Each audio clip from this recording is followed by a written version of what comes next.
हरिओम तत्सत। नमस्कार। अब इस श्रृंखला में मैं आपको जो संत बाबा तुलसीदास ने संस्कृत में गुणगान कर लिया प्रभु का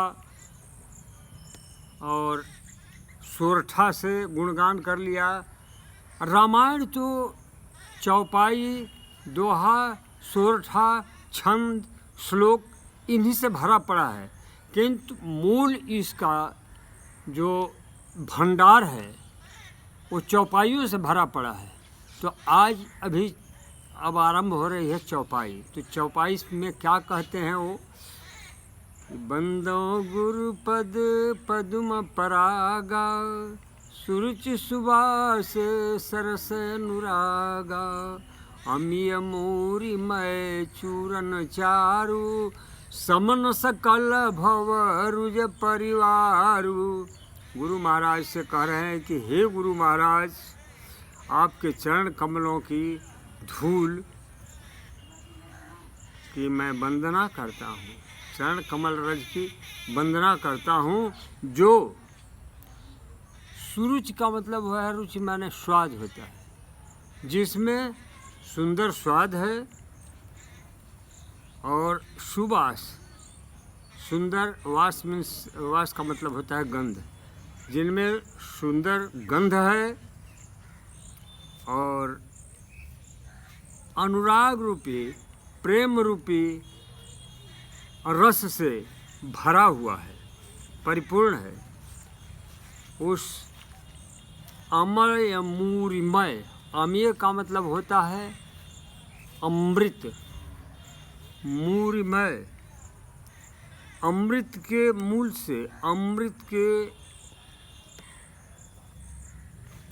जड़ से, यानी अमृत का जड़ है संजीवनी बूटी, जिस संजीवनी बूटी से लक्ष्मण जी का जीवन दान करवाया था ला करके हनुमान जी ने। तो वो कहते हैं कि आपके चरण कमल की रज हमारे लिए क्या है, अमीय मूरी में चूर्ण चारू, वो सुंदर चूर्ण की तरह से है। समन, समन का मतलब यहाँ होता है मिटाना, समन सकल भवरुज पर परिवारु। तो भवरुज परिवारिक मतलब सांसारिक जितने भी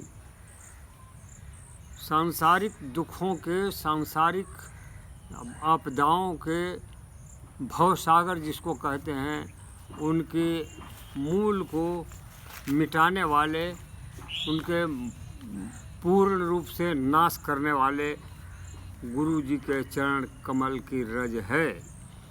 सुकृति संभूतन विमल विभूति, मंजुल मंगल मोद प्रसूति, जनमन मंजु मुकुर मलहरणी, किए तिलक गुण गण बस करणी। वो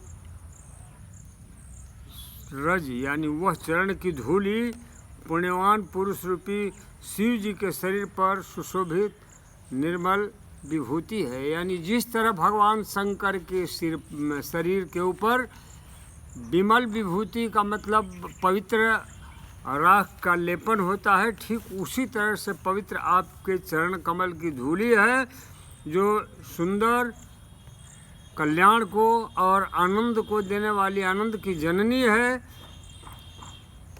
जनमन मंजु मुकुरमल हरणी, भक्त के मन रूपी सुंदर दर्पण के मैल को दूर करने वाली है। दर्पण के ऊपर अगर मैल पड़ जाए, धूल पड़ जाए, तो दर्पण में कुछ दिखाई नहीं देता, इसलिए भक्त जनों के मन रूपी दर्पण के ऊपर जो मैल पड़ी है उसको दूर करने वाली है गुरुदेव की, गुरुओं के चरण की रज। और उसका तिलक करने से, उस धूली को सिर पर लगाने से गुणों को, जितने समूह हैं, जितने गुण हैं दुनिया के, वो मनुष्य के अंदर आ जाते हैं। विशुद्ध मन से यदि गुरु की वंदना करे, गुरु के चरण रज को मस्तक पर धारण करे, तो निस्संदेह व्यक्ति का जितना भी पाप है उसका नाश हो करके और वो पुण्य का भागी हो जाता है।